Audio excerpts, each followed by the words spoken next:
बिस्मिल्लाहिर्रहमानिर्रहीम। अस्सलाम वालेकुम अगेन बेटे।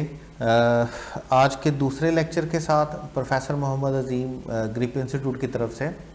देखिए बेटे, बहुत सी क्वेरीज, बहुत से क्वेश्चंस आ रहे हैं, बहुत से स्टूडेंट से क्वेश्चन पूछ रहे हैं और मुझे समझ नहीं आ रही कि बच्चों को इतनी जल्दी क्यों है, बच्चे इतनी जल्दी क्यों आगे जाना चाह रहे हैं या बच्चे इतनी जल्दी क्यों भागना चाह रहे हैं।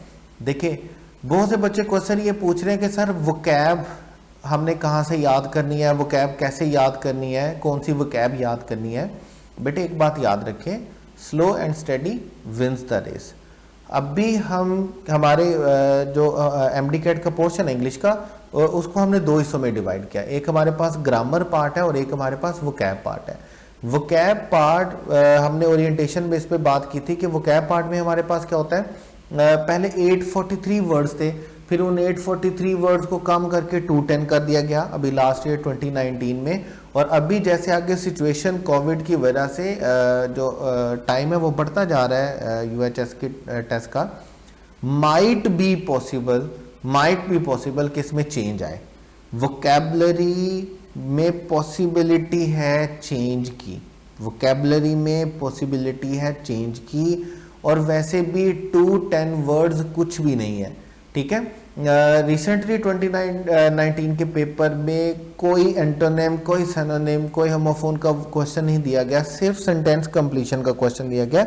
और बिलीव मी, 210 वर्ड्स को तैयार करना, बड़े अच्छे तरीके से तैयार करना, बहुत ही अच्छे तरीके से तैयार करना 20 दिनों से ज्यादा दिनों का काम नहीं है। प्रैक्टिस के साथ की मैं बात कर रहा हूं। अगर आप इनके सिनोनिम और इंटोनिम, सिनोनिम्स और सेंटेंस कंप्लीशन के लिए आप इसको तैयार करते हैं, अभी के लिए फॉर गॉड सेक, अभी के लिए बिल्कुल भी कोई वोकैब, किसी तरह भी वोकैब याद करने की जरूरत नहीं है। अभी जो काम, जिस काम पर हमने शुरू किया है, आप स्केड्यूल के अकॉर्डिंगली चलें, आप स्केड्यूल के साथ साथ ग्रामर के साथ साथ चलेंगे और आगे जाके आपने अब सिलेबस ब्रेकअप देखा होगा अपना। आगे जाके हमने जून के एंड तक हम ग्रामर पे चलेंगे और जून के बिल्कुल एंड पे हम इंशाल्लाह ताला वोकैबलरी को स्टार्ट करेंगे। कौन सी वोकैबलरी को स्टार्ट करेंगे और कैसे स्टार्ट करेंगे, कैसे हमने इसको तैयार करना है, कहाँ से तैयार करना है, ये सारी बात की बातें हैं। दो बातें मैं यहाँ पे क्लियर कर दूं बेटे। एक बात तो ये कि आपको ग्रिप इंस्टीट्यूट की बुक दी जाएगी वोकैब की, बड़ी अच्छी, बड़ी ऑथेंटिक बुक दी जाएगी और इस बात पर यकीन रखें, सुकून रखें। और दूसरी बात बेटे याद रखिएगा, अभी आपके पास अभी क्या हमारे पास ग्रामर पार्ट जो है उस पर हमें कंसंट्रेशन की ज़रूरत है। बहुत सा काम करने वाला ग्रामर में भी हमें टेक्स्ट बुक्स पे जाना है और टेक्स्ट बुक्स में हमें हर बुक को ग्रामेटिकली हमें एनालाइज करना है। ग्रामर पे करने वाला काम बहुत ज़्यादा है। वोकैब 210 वर्ड्स हैं और अभी हम वोकैब पर नहीं जा रहे। तो बेटे याद रखिएगा, इस क्वेश्चन को बार बार पूछ के ना तो खुद अपना टाइम ज़ाया करें और ना ही कोशिश करें कि मेरा नहीं, सिर्फ हर टीचर से, किसी भी टीचर का टाइम ज़ाया ना किया जाए इस तरह के क्वेश्चन बार बार पूछने से, ठीक है। तो याद रखिएगा, ग्रिप की बुक मिलेगी आपको वोकैब के लिए। और दूसरी बात, अभी हम वोकैब स्टार्ट नहीं कर रहे, अभी हम ग्रामर पे हैं, अभी सिर्फ ग्रामर की बात होगी। देखें, अभी हमने आज के लिए हम क्या करते हैं, एक छोटा सा टॉपिक समझ लें जल्दी से, छोटा सा लॉजिक है, छोटा सा रूल है, उसको समझ लें। उसके बाद जो पूरी बात है वो हम कल वाले लेक्चर्स पे करेंगे। देखिए, एक टर्म लिख रहा हूं, टर्म नहीं, एक रूल लिख रहा हूं। इंग्लिश का सबसे बेसिक रूल है, सबसे मजे का रूल है और आपके एग्जाम में डायरेक्टली और indirectly question subject verb agreement पर ही आता है और आपको ग्रामर में डायरेक्टली और इनडायरेक्टली पढ़ाया भी सब्जेक्ट वर्ब अग्रीमेंट जाता है। देखिए, आपके सेंटेंस में दो इंपॉर्टेंट पार्ट्स होते हैं, आपके सेंटेंस में दो इंपॉर्टेंट पार्ट्स या दो इंपॉर्टेंट एलिमेंट या दो इंपॉर्टेंट, जो भी आप उसको बोल सकते होते हैं। एक आपके पास बेटे क्या होता है, सब्जेक्ट, और एक आपके पास क्या होता है, वर्ब। देखिए, रूल आज समझेंगे और नाउन की ग्रुपिंग के लिए हम कल के लेक्चर्स में जाएंगे। देखिए, सब्जेक्ट वर्ब अग्रीमेंट क्या होता है, सब्जेक्ट डूअर को बोलते हैं या जिसके बारे में भी बात की जा रही हो सेंटेंस में। सब्जेक्ट के बारे में हमारे पास दो पॉसिबिलिटीज होंगी, या तो सेंटेंस में सब्जेक्ट सिंगुलर होगा या सेंटेंस क्या होगा, प्लूरल होगा, ही होगा सिंगुलर होगा, दे होगा प्लूरल होगा, असलम होगा सिंगुलर होगा, असलम एंड अकरम होगा प्लूरल होगा, दे होगा प्लूरल होगा, वी होगा प्लूरल होगा, यू होगा प्लूरल होगा। आई वाहिद प्रोनाउन ऐसा सब्जेक्ट है जिसको जो होता तो सिंगुलर है लेकिन उसको ट्रीट प्लूरल के तौर पे किया जाता है। टेबल होगा तो सिंगुलर होगा, टेबल एंड चेयर होगा तो प्लूरल होगा। जब हम एक चीज की, एक डूअर की, एक ऑब्जेक्ट की बात करेंगे, एक सब्जेक्ट की बात करेंगे तो डेफिनेटली हमारे पास सिंगुलर सब्जेक्ट है। और जब हम एक से ज़्यादा चीज़ों को अपनी कन्वर्सेशन का, अपनी बात का टॉपिक बनाते हैं, मौजू बनाते हैं, उसके बारे में बात करते हैं एक से ज़्यादा चीज़ों के बारे में, तो तब हमारे पास सब्जेक्ट क्या होता है, प्लूरल होता है। अब देखिए इंग्लिश का रूल क्या है, सब्जेक्ट वर्ब अग्रीमेंट। मैं छोटे छोटे से 2-3 सेंटेंस लिखूंगा, आपको जल्दी से बात समझ आ जाएगी। देखिए मुझे जल्दी जल्दी से बताइएगा, जल्दी जल्दी से, कि क्या मैं ये सेंटेंस यूँ लिख सकता हूँ, ही वर गोइंग। आसान आसान से सेंटेंस लिख रहा हूं ताकि बात समझ में आ जाए। या मैं ये सेंटेंस लिख रहा हूं, दे लिख सकता हूं, दे इज प्लेइंग। या मैं ये वर्ड सेंटेंस लिख सकता हूं, शी प्ले। या मैं ये लिख सकता हूं, दे प्ले। देखिए सेंटेंस के 2 पार्ट्स हैं, सब्जेक्ट और वर्ब। दोनों का एक दूसरे के साथ अग्री करना बहुत ज़रूरी होता है। और वर्ब में याद रखिएगा, वर्ब में 2 चीज़ें होती हैं। वर्ब में पहली चीज़ हमारे पास क्या होती है, हेल्पिंग वर्ब। और वर्ब में दूसरी चीज़ बेटे आपके पास क्या होती है, फॉर्म ऑफ वर्ब। जब मैं वर्ब बोलता हूं तो इसका मतलब सिर्फ हेल्पिंग वर्ब नहीं है, बल्कि इसका मतलब फॉर्म ऑफ वर्ब भी है। जैसे देखिए मैं सेंटेंस नहीं लिख सकता कि ही हैव फिनिश्ड, यहाँ पे वर्ब की बात नहीं होगी, यहाँ पे किसकी बात होगी, फॉर्म ऑफ वर्ब की बात होगी। या मैं सेंटेंस नहीं लिख सकता दे हैज वन, यहाँ पर वर्ब की बात नहीं होगी बल्कि किसकी बात होगी, हेल्पिंग वर्ब की। आपने याद रखना है जब भी वर्ब का वर्ड सेंटेंस में बोला जाएगा इंग्लिश ग्रामर में थ्रू आउट द सेशन, जब भी वर्ब का वर्ड बोला जाएगा तो वर्ब का मतलब सिर्फ और सिर्फ फॉर्म ऑफ वर्ब नहीं होगा। वर्ब का मतलब क्या होगा, हेल्पिंग वर्ब, और वर्ब का मतलब क्या होगा, फॉर्म ऑफ वर्ब। दोनों चीजें होंगी, याद रखिएगा। अब देखिए रूल कुछ यूं चलता है कि हमारा सब्जेक्ट अग्री करना चाहिए किसके साथ, अपने वर्ब के साथ। अब मैं वर्ब दोबारा बोल देता हूं कि वर्ब 2 चीजें होंगी। वर्ब क्या होगा, हेल्पिंग वर्ब होगा, और वर्ब क्या होगा, फॉर्म ऑफ वर्ब होगा जो यूज किया गया होगा। दोनों चीजें होती हैं। अगर हमारा सब्जेक्ट सिंगुलर होगा तो हमारा वर्ब भी बेटे क्या होना चाहिए, सिंगुलर। और अगर हमारा सब्जेक्ट प्लूरल होगा तो हमारा वर्ब भी बेटे क्या होना चाहिए, प्लूरल होना चाहिए। याद रखिएगा, बड़ा सिंपल सा रूल है। रूल सिर्फ इतना सही है। रूल सिर्फ क्या है कि अगर हमारा सब्जेक्ट सिंगुलर है तो हमारा वर्ब भी क्या होगा, सिंगुलर। अगर हमारा सब्जेक्ट प्लूरल है तो हमारा वर्ब भी क्या होगा, प्लूरल होगा। जैसे देखिए हम ही के साथ वर का वर्ड यूज नहीं कर सकते क्योंकि वर प्लूरल है और ही हमारे पास क्या है, सिंगुलर है। हम दे के साथ इज का वर्ड यूज नहीं कर सकते, इज का हेल्पिंग वर्ब यूज नहीं कर सकते, इज सिंगुलर है और दे हमारे पास क्या है, प्लूरल है। शी सिंगुलर है और प्ले प्लूरल है, हमें एस का एडिशन करना है। दे प्लूरल है और प्लेज, एस का एडिशन हम कब करते हैं, जब सिंगुलर हो। ही सिंगुलर है और हैव हमारे पास क्या है, प्लूरल है। हैज हमारे पास क्या है, सिंगुलर है, और दे हमारे पास क्या है, प्लूरल है। बात याद रखनी है, सब्जेक्ट और सब्जेक्ट वर्ब अग्रीमेंट बड़ा बेसिक रूल है, ठीक है। हमारा हम 2 पार्ट्स ऑफ स्पीच जो पढ़ते हैं वो पढ़ते ही सिर्फ इस रूल के लिए हैं।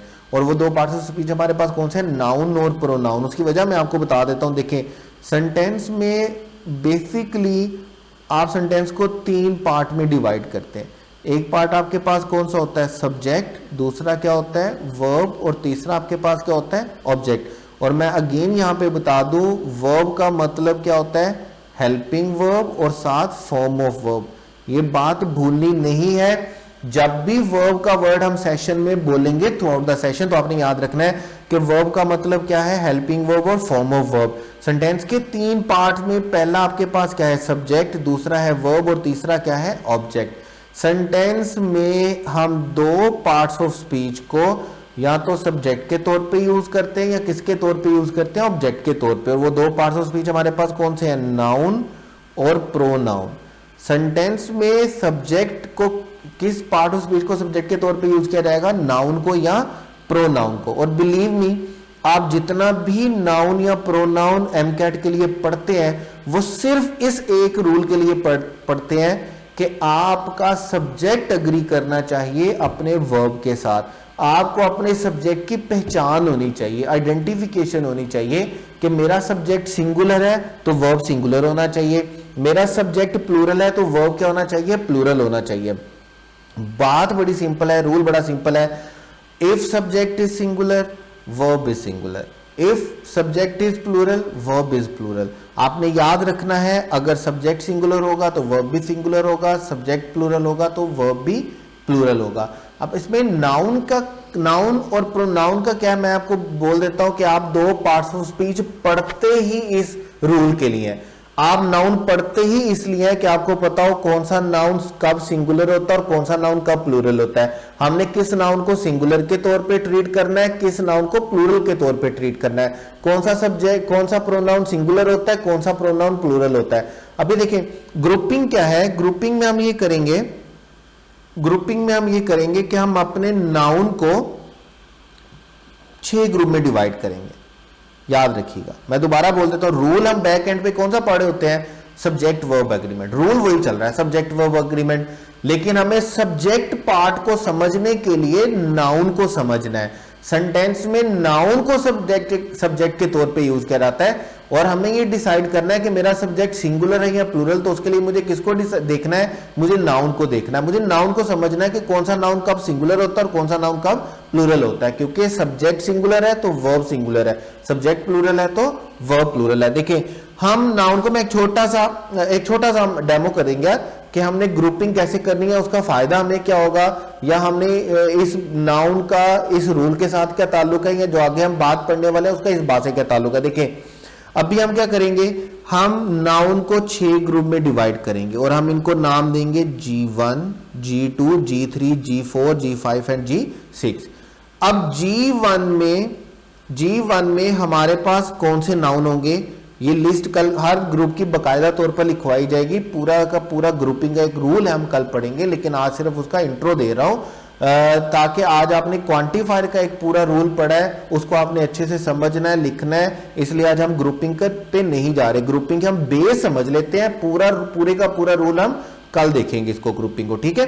अब देखें G1 में लाइक अभी हमारे पास हमारे पास ऐसे नाउन होंगे, ये वो नाउन है जो एंड किस पे होते हैं, एस या ईएस पे, ठीक है। दिखने में क्या होते हैं, दिखने में ये क्या होते हैं, प्लूरल। देखिए मैं दोबारा लिख देता हूं,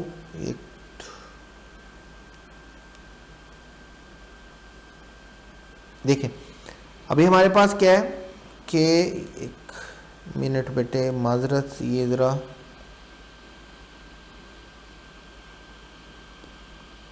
देखिए एंड किस पे होंगे, एस या ईएस पे। दिखने में क्या होंगे, प्लूरल। डेफिनेटली हम बिल्कुल बचपन से बिल्कुल इंग्लिश का हमने पहला रूल ये पढ़ा है कि जब भी किसी नाउन को प्लूरल बनाना होता है तो हमने उसको किस पे एंड करना होता है, एस पे।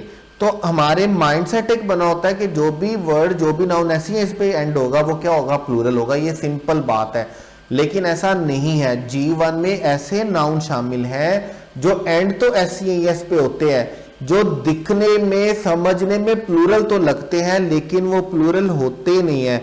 उनको हम किसके तौर पे ट्रीट करते हैं, सिंगुलर के तौर पे। आसानी के लिए, समझने के लिए, स्टूडेंट्स को समझाने के लिए इसको एक बड़ा अच्छा एक टर्म दिया जाता है जिसको हम क्या बोलते हैं, डिसेप्टिव नाउन्स। डिसेप्टिव नाउन्स का मतलब क्या है कि ये वो नाउन है जो एस या ईएस पे तो खत्म होते हैं लेकिन, और दिखने में प्लूरल होते हैं, लेकिन ये प्लूरल होते नहीं, असल में ये क्या होते हैं, सिंगुलर होते हैं। जिसका सबसे पहला वर्ड मैं आपको बोल देता हूं, न्यूज। मैं आपको दोबारा बोल देता हूं, ये 6 ग्रुप हम बनाएंगे। 6 ग्रुप में से हर ग्रुप में अलग-अलग से वर्ड है और हर ग्रुप का अपना एक रूल है, ठीक है। उसी रूल के तहत हमने उस ग्रुप को देखना। और अभी हम बात करें ग्रुप 1 की, G1 की लिस्ट आपको कल लिखवाई जाएगी बकायदा तौर पर 1 बाय 1 और उसको पूरा हम एक्सप्लेन करेंगे, कल पूरा रूल देखेंगे। आज हम सिर्फ उसकी बेस देख रहे हैं कि वो क्या करता है। अच्छा अब देखें, G1 ग्रुप में वो नाउन है जो एस के साथ होते हैं और दिखने में प्लूरल होते हैं। एस के साथ होना और प्लूरल दिखना, इसका मतलब ये नहीं कि हमने उसको प्लूरल ट्रीट करना है। एस के साथ भी लिखे होंगे, प्लूरल दिख भी रहे होंगे, लेकिन हमने उनको प्लूरल ट्रीट नहीं करना है, हमने उनको किसके तौर पे ट्रीट करना है, सिंगुलर के तौर पे। जैसे देखें न्यूज का वर्ड है, आप कभी भी ऐसा नहीं पढ़ेंगे न्यूज आर, या कभी भी आप ऐसा नहीं पढ़ेंगे न्यूज वर, या आप कभी भी ऐसा नहीं पढ़ेंगे न्यूज हैव। आप हमेशा क्या पढ़ेंगे, न्यूज इज। पास्ट के लिए आप क्या पढ़ेंगे, न्यूज वाज, या आप क्या पढ़ेंगे, न्यूज हैज। न्यूज का वर्ड दिखने में प्लूरल है लेकिन प्लूरल है नहीं, हमने इसको किसके तौर पे ट्रीट करना है, सिंगुलर के तौर पे। ये जितने भी नाउन होंगे ये सारे के सारे हमारे पास क्या होंगे, डिसेप्टिव नाउन होंगे। एक और एग्जांपल मैं कोट कर देता हूं, जैसे हमारे पास वर्ड है स्पोर्ट्स, एक और कर देता हूं, जैसे वर्ड है हमारे पास वेजेस। बहुत से वर्ड है, पूरी एक लिस्ट है, 12 15 20 25 12 15 वर्ड होंगे G1 में, 12 15 वर्ड होंगे G2 में, 12 15 वर्ड होंगे G3 में, G4 में, G5 में, G6 में। हर एक ग्रुप का अपना रूल होगा। जैसे अभी मैं एक और एग्जांपल दे देता हूं, शायद G4 में जाकर हम पढ़ेंगे कि कुछ नाउन हमारे पास ऐसे होंगे जिनका सिंगुलर फॉर्म और प्लूरल फॉर्म बिल्कुल क्या होता है, सेम होता है। जैसे देखिए फिश का वर्ड है, फिश सिंगुलर भी फिश होता है और फिश प्लूरल भी क्या होता है, फिश होता है। जैसे हमारे पास शीप का वर्ड है, शीप सिंगुलर भी शीप होता है और प्लूरल भी क्या होता है, शीप होता है। ठीक है, तो ये मुख्तलिफ ग्रुप्स हैं, G1 G2 G3 G4 G5 G6 के नाम से ग्रुप्स हैं। हम हर ग्रुप के वर्ड की लिस्ट लिखेंगे, हर ग्रुप के वर्ड को या उसका रूल लिखेंगे और हर ग्रुप के वर्ड की एग्जाम्पल्स को देखेंगे। नेक्स्ट टाइम के लिए, मतलब कल के लिए आप लोगों ने ये करना है, क्वांटिफायर के रूल्स को अच्छे से समझना है, पढ़ना है। कल हम उसकी थोड़ी सी प्रैक्टिस करेंगे और उसकी प्रैक्टिस करने के बाद इंशाल्लाह ताला हम ग्रुपिंग वाले ग्रुपिंग पे आएंगे, ग्रुपिंग को देखेंगे, इसके रूल्स को समझेंगे और इसकी प्रैक्टिस के लिए भी अगर हमारे पास कुछ टाइम बचता है तो हम इस पे आएंगे, अदरवाइज इसकी प्रैक्टिस नेक्स्ट डे होगी। ठीक है बेटे, ओके बेटे, अपना ढेर सारा ख्याल रखिएगा, नोट्स बनाने हैं अच्छे से, सारे लेक्चर अटेंड करने हैं। और सबसे ज़रूरी काम, अगर आपको ग्रिप इंस्टीट्यूट का सिस्टम पसंद आ रहा है, अगर आपको टीचर्स की टीचिंग पसंद आ रही है, अगर आप इस प्लेटफॉर्म से कुछ सीख रहे हैं और आप समझ रहे हैं कि ग्रिप इंस्टीट्यूट इतनी अफोर्डेबल फ़ी में एक बहुत अच्छी सर्विस जो है वो सोसाइटी के लिए दे रहा है, तो बेटे इस बात को सिर्फ अपने तक रोकना नहीं है, दूसरे बच्चों को बताना है, दूसरे फ्रेंड्स को बताना है, फेलोज़ को बताना है। और सोशल मीडिया आजकल जो है वो सबसे बड़ा एक ज़रिया है। तो हम आप लोगों के लिए बहुत मेहनत कर रहे हैं, हम आप लोगों के लिए बहुत काम कर रहे हैं। आप हमारे लिए सिर्फ इतना काम करेंगे कि आप अपने फ्रेंड एंड फेलोज़ को ग्रिप इंस्टीट्यूट के बारे में बताएंगे। और हो सके तो बेटे फेसबुक पे ख़ास तौर पे आप स्टेटस ज़रूर लगाएंगे ग्रिप इंस्टीट्यूट के नाम का, कि आप वाकई ग्रिप इंस्टीट्यूट से कुछ सीख रहे हैं और ग्रिप इंस्टीट्यूट आपके लिए कुछ कर रहा है। ओके बेटे, ढेर सारे दुआओं के साथ अल्लाह हाफिज़, कल मिलते हैं इंशाअल्लाह ताला।